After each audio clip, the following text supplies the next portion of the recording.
Hello everyone, welcome back to my channel. आज मैं review करने वाली हूँ इंडियन आइडल एंड बाकी सारे सिंगिंग रियलिटी शोज को मैं रिव्यू करने वाली हूँ। एक ऐसी मुद्दा है या बात है जिसको मैं अब पुट फॉरवर्ड करना चाहती हूँ अपनी इस वीडियो के जरिए। So let's get started. आपने कभी गौर किया है कि पहले जब सिंगिंग रियलिटी शोज आते थे, सारेगामा, इंडियन आइडल, तो टीआरपी कितनी रहती थी? हमेशा 2 से ऊपर ही रहती थी। एंड ये रियलिटी शोज हमेशा जो फिक्शनल शोज, डेली सोप्स होते हैं, उनको कड़ी से कड़ी टक्कर देते थे, हमेशा टॉप 5 में बने रहते थे। बट सडनली इनकी टीआरपी में बहुत डाउनफॉल देखने को मिला है। 1 तक हार्डली इनकी टीआरपी आ पाती है, टॉप 10 में बहुत मुश्किल से आ पाते हैं, नहीं ही आ पाते हैं, टॉप 10 के ऊपर ही जाते हैं ये शोज़। सो ऐसी क्या कमी है जो अब ये टॉप 10 तक में भी नहीं आ पा रहे हैं singing reality shows? Indian Idol, Saregamapa जैसे बड़े रियलिटी शोज़ माने जाते हैं ये, बट स्टिल 3-4 साल में एकदम गिरावट आई है इनकी टीआरपी पे। आज मैं इस मुद्दे पे बात करूँगी। अ, पहले क्या होता था, मैं अपना बताती हूँ, मैंने जो सलमान अली और अंकुश भारद्वाज वाला जो सीज़न था, वो इंडियन आइडल का लास्ट सीज़न देखा था 2018 में जो आया था। एंड उसमें वो एपिसोड्स में मतलब लग के देखती थी हर एक एपिसोड उस सीज़न का। तो उसके बाद से मैंने कोई भी इंडियन आइडल सारेगामा का लग के देखा ही नहीं है। हार्डली 1 या 2 एपिसोड देखे होंगे किसी सीज़न के। कंटेस्टेंट नेम्स पता होते हैं, बट उसके अलावा किसने कैसा परफ़ॉर्म किया, मुझे कुछ आइडिया नहीं होता है। ये इंटरेस्ट मेरे अंदर भी ज गिरा है एंड बाकी लोगों में गिरा है, जिसकी वज़ह से टीआरपी कम हुई है। सो मेन रीज़न इस टीआरपी डाउनफॉल का ये है कि जो कॉन्सेप्ट अब ये लेके आते हैं इंडियन आइडल, सारेगामापा वाले, वो एकदम मतलब आउटडेटेड कॉन्सेप्ट हो गया है, क्रिंज हो गया है। आप लगातार जो ये सेलिब्रिटीज़ हैं, जैसे पद्मिनी कोल्हापुरी है, मिथुन चक्रवर्ती हैं और ज़ीनत अमान है, रेखा है और जया प्रदा हैं, ठीक है? एंड बहुत सारी ऐसे लेजेंड्स, एक्टर्स हैं, धर्मेंद्र हैं, कुमार सानू, इन सबको लेके आते रहते हैं एंड इनके ऊपर इन्हीं के गाने कंटेस्टेंट से गवाते जाते हैं एंड एक एपिसोड कंप्लीट कर देते हैं। इस वजह से अब क्या हो गया, अब हर सीज़न में वही-वही गेस्ट आ रहे हैं और वही-वही गाने हो रहे हैं, तो लोगों के को मतलब बोरियत होने लगी है। वही एक सेम, बस कंटेस्टेंट की वॉइस बदल जाती है, कंटेस्टेंट बदल जाता है, बट गाना वही रहता है, गेस्ट वही रहता है। तो ऑब्वियसली जब आप वैरायटी नहीं दोगे, कोई चेंजेस नहीं लाओगे किसी कॉन्सेप्ट में, तो यही होना है। इसीलिए अब टीआरपी डाउन हो रही है। हमें पता, सीज़न आते जाते हैं, हमें पता भी नहीं चलता कि कौन आया, कौन गया, लिटरली। और कहाँ अभिजीत सावंत पहला इंडियन आइडल था, उसकी कितने सालों तक चर्चा रहती थी। बट अब पता भी नहीं होता कि कौन विनर बन गया। आम सी बात हो गई है।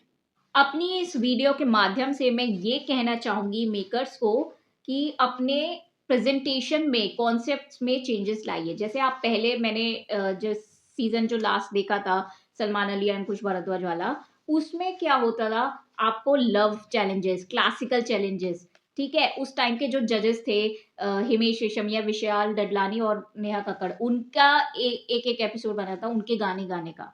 एंड मैरिज सॉन्ग्स, ठीक है? फ़ोक सॉन्ग्स, ये सब राउंड्स होते थे, आपको चैलेंजेस मिलते थे। तो उन सबको वैरायटी देखने में मज़ा आता था। बट अब बिल्कुल क्रिंज कंटेंट हो गया है, वही एक घिसा-पिटा चल रहा है। तो ये चेंजेस अगर करेंगे Indian Idol and Saregama and बाकी अगर कोई और इंडियन रियलिटी शोज़ आता है, तो डेफ़िनेटली लोगों का इंटरेस्ट और बढ़ेगा, टीआरपी भी और बढ़ेगी।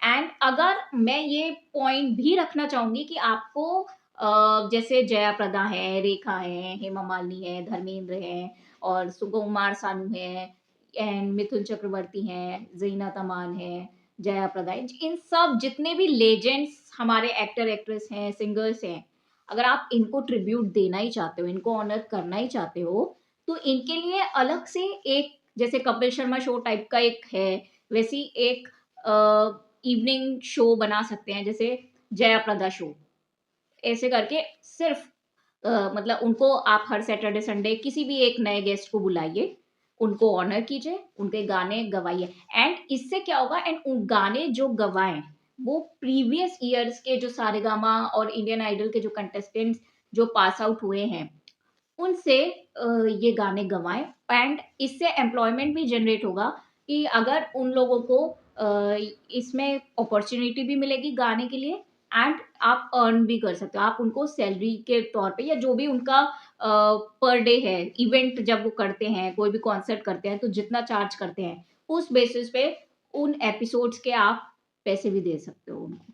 तो उनके लिए अर्निंग जनरेट हो रही है, उनको एक अपॉर्चुनिटी मिल रही है कंटेस्टेंट्स को, प्रीवियस कंटेस्टेंट को लोग फिर से याद करेंगे कि अच्छा ये इंडियन आइडल में आया था, ये सारेगामा में आया था, ये कितना अच्छा गा रहा है।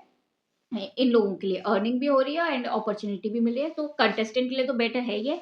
बाकी जब आप अच्छे अच्छे लेजेंड्स को बुलाओगे तो डेफिनेटली मतलब उनको भी ऑनर मिलेगा, उनको भी लगेगा कि अभी तक हमको कोई भूला नहीं है, ठीक है। तो जो लोग उन पर्टिकुलर लेजेंड्स को देखना चाहते हैं, उनके गाने सुनना चाहते हैं, वो उस शो को जाके देख सकता है। But particular Indian Idol Saregama पे बुला के उन गेस्ट को और उन्हीं के गाने गाना, वो एक मतलब सेम सा सिमिलर सा, जैसे एक अगर आप समझो 60s के गाने, तो 60s के गाने चले ही जा रहे हैं, चले ही जा रहे हैं हर एक एपिसोड में, कुछ वेराइटी नहीं दिख रही है। सो ये चीज प्लीज मैं कहूंगी, अगर किसी भी सिंगिंग रियलिटी शो के मेकर्स तक ये मेरी वीडियो पहुंचती है तो इस चीज को प्लीज अप्लाई कीजिए, एंड चेंजेस आप खुद नोटिस करोगे इस चीज में। सेकेंड मेन रीजन जो इस डाउनफॉल का है टीआरपी में की रेस में इन शोज का, वो मैं ये बोलूंगी कि जो पहले से ही ऑडिशन जब ले लेते हैं और उसके बाद उनकी बैक स्टोरी कंटेस्टेंट की ये लोग सुनाने लगते हैं, दिखाने लगते हैं वीडियो के जरिए, उसमें सच बताऊं किसी भी आम जनता को कोई इंटरेस्ट नहीं है। लिटरली मैं बता रही हूँ, अगर सच्चाई आप जानना चाहते हो मेकर्स, तो हर एक इंसान अपनी लाइफ में कुछ ना कुछ स्ट्रगल से गुजर रहा है। किसी की लाइफ में कुछ प्रॉब्लम है, किसी की लाइफ में कुछ प्रॉब्लम है। तो अगर कोई कंटेस्टेंट उठ के और इंडियन आइडल या सारेगामा का ऑडिशन दे रहा है और उससे पास आउट किया है, तो मतलब वो कुछ अलग नहीं कर रहा है। हर एक इंसान अपनी लाइफ में आगे बढ़ने के लिए, एक अच्छा एम्प्लॉयमेंट अर्न करने के लिए, समाज में इज्जत पाने के लिए कुछ ना कुछ स्ट्रगल कर रहा है, जूझ रहा है जिंदगी में। सो इस चीज से कोई सिंपैथी किसी उस इंसान को, कंटेस्टेंट को नहीं मिलने वाली, आपकी बैक स्टोरी जानने से कुछ नहीं मिलने वाला। ना हम उस इंसान को उसकी उस सिंपैथी की वजह से या उस घटना की वजह से कि अगर कोई गरीब है उसकी वजह से हम उसको वोट्स देने वाले हैं, ऐसे नहीं होने वाला। वोट्स अगर हम किसी को देते हैं तो हमें वाकई में किसी की आवाज पसंद आती है तभी हम वोट्स करते हैं, ठीक है। हमारा टाइम बहुत प्रेशियस है, हमारे वोट्स बहुत प्रेशियस है। सो हम अगर इंडियन आइडल देखने में टाइम अपना लगा रहे हैं तो हमें भी थोड़ा बहुत नॉलेज है म्यूजिक की, तब हम और अपनी लाइफ में एंटरटेनमेंट चाहते हैं, इसलिए हम टाइम इन्वेस्ट कर रहे हैं।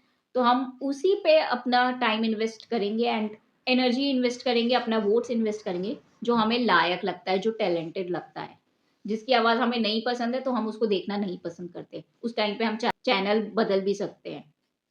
सो ये जो स्टोरी बैक स्टोरी दिखाना आप शुरू कर देते हो, इसको बंद कर देना चाहिए। एंड एक इक्वल प्लेटफॉर्म मिलना चाहिए हर एक कंटेस्टेंट को अपना टैलेंट शोकेस करने के लिए। जब कोई कंटेस्टेंट इंडियन आइडल या सारेगामा का खिताब जीत जाए, उसके बाद इंटरव्यू जब वो दे, तब हाँ उसने मतलब एक कंपटीशन जीत लिया है, तब मैं बोलूंगी कि वो मतलब आम कंटेस्टेंट से थोड़ा ऊपर है, उसने जीता है ये title. Winner is a winner. So winner को वो इज्जत प्राप्त होनी चाहिए कि उसके स्ट्रगल्स इंटरव्यू के दौरान पूछे जाएं, एंड तब जाके उसका जो बैक स्टोरी है या जो भी उसके स्ट्रगल रहे हैं, अगर तब जनता को पता चले तो वो वाकई में मतलब जनता को लगना चाहिए कि हाँ हमने मतलब कितना आगे आने में इसने कितनी जद्दोजहद की है और इसके अंदर टैलेंट भी भरपूर है। सो हमने जिस इंसान को वोट करके जिताया है वो हमने सही जिताया है। पहले से कोई स्टोरी नहीं मिलनी चाहिए। सो ये चेंजेस ज़रूर करें इंडियन आइडल वाले। तीसरा पॉइंट मैं डाउनफॉल का टीआरपी का इन म्यूजिकल शोज की मैं ये बोलूंगी कि जो मतलब प्रेजेंटेशन जो है आपका इंडियन आइडल एंड सारेगामा का, वो उसमें क्या होता है, ऐसा लगता है जैसे कॉन्सर्ट में आके बैठ गए हैं। वो जो कंपटीशन की जो गंभीरता होती है वो नहीं दिखती है।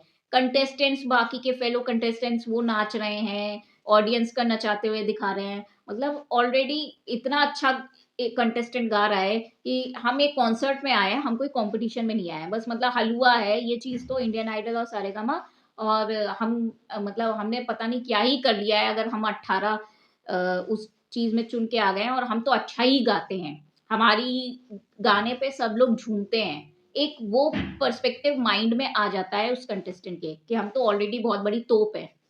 सो ये चीज जो फीड अप कर रहे हैं, कॉन्सर्ट जैसा दिखाते हैं, झूम रहे हैं सब लोग, वो बिल्कुल करना बंद कर देना चाहिए। जो रियल में मतलब अच्छा परफॉर्म करता है तो वंस मोर हो उसके लिए, एंड तब कोई डांस करना चाहता है, कुछ करना चाहता है, एंटरटेन होना चाहता है, मजे लेना चाहता है, वो खुल के गा सकता है, नाच सकता है, कुछ भी कर सकता है। लेकिन जब पहली बार परफॉर्मेंस हो रही है तो सिंसेरिटी दिखनी चाहिए कंटेस्टेंट की भी, एंड बाकी के फेलो कंटेस्टेंट्स की, जजेस की, ऑडियंस की, सबकी। Fourth point and last point जो मैं कहना चाहूंगी, जो चेंजेस करने चाहिए मेकर्स को, वो ये है कि जजेस जो हैं वो जब कोई कंटेस्टेंट परफॉर्म करता है तो एकदम से मतलब बहुत ही चिल मोड में रहते हैं, और बिल्कुल मतलब हंसी मजाक करते हैं, जैसे झूम रहे हैं, वही कॉन्सर्ट के जैसे उनको लग रहा है और झूम रहे हैं। तो जजेस should be sincere and appropriate in their work. वो जज करने आए हैं, ना कि किसी कॉन्सर्ट में झूमने के लिए आए हैं, नाचने गाने के लिए नहीं आए हैं। सो यहाँ पे जब उनको कमेंट्स देने हैं तो ऐसे ही नहीं कि हर किसी कंटेस्टेंट को प्रेस किए जा रहे हैं, चढ़ाए जा रहे हैं, चढ़ाए जा रहे हैं। उनके माइंड में वो फीड अप वही कर रहे हैं कि भैया मैं तो बहुत ही अच्छा गाता हूँ, मुझसे अच्छा सिंगर तो कोई है ही नहीं, और मैं तो गा ही लूंगा। वो फीड अप नहीं करना है। अगर कोई इंसान कहीं पे गलत हुआ है, कुछ सुर उसके हिले हैं, और उसको बारीकियां बताएं कि क्या सही है, कैसे गाना चाहिए, क्या नहीं गाना चाहिए। थोड़ा सिंसेरिटी जजेस में मुझे कम दिखती है, एंड ये कई सीजन से दिखता आ रहा है। हर किसी को प्रेज नहीं करना चाहिए। जो वाकई में अव्वल दर्जे के सिंगर्स लिए होते हैं, हर सीजन में कोई ना कोई अव्वल दर्जे का आता है, तो उसको आप प्रेज करो, नो डाउट, उसमें कोई बुराई नहीं है। बट जो अगर एक दो थोड़े वीक होते हैं, या कुछ भी, हर परफॉर्मेंस सबकी अच्छी नहीं हो सकती है। जब आप एक कंपटीशन में आए हो तो कंपटीशन में आप, जैसे हम एग्जाम्स देते हैं तो जरूरी नहीं 100 में से 100 आएंगे। किसी के कुछ गलती होती है तो कटते ही हैं मार्क्स, किसी के 95 98 आते हैं। तो वो जजेस को काम करना है कि जहां पे उन्हें लगता है कि यहाँ पे कुछ गलती है तो वो एक दो मार्क्स काटे और उसे बताए भी उस कंटेस्टेंट को। सो ये करना बहुत जरूरी है। The only good thing which I enjoy the most in this Indian Idol and Saregama के, कि जब जो भी होस्ट होता है, मोस्टली आदित्य नारायण ही होते हैं, तो वो जिस टाइप से एंटरटेन करते हैं, कॉमेडी करते हैं, एंड मनीष पॉल की मुझे बहुत अच्छी लगती थी होस्टिंग जब वो करता था। ये दो मेरे को, Aditya Narayan and Manish Paul, best host लगते हैं इस समय टेलीविजन के।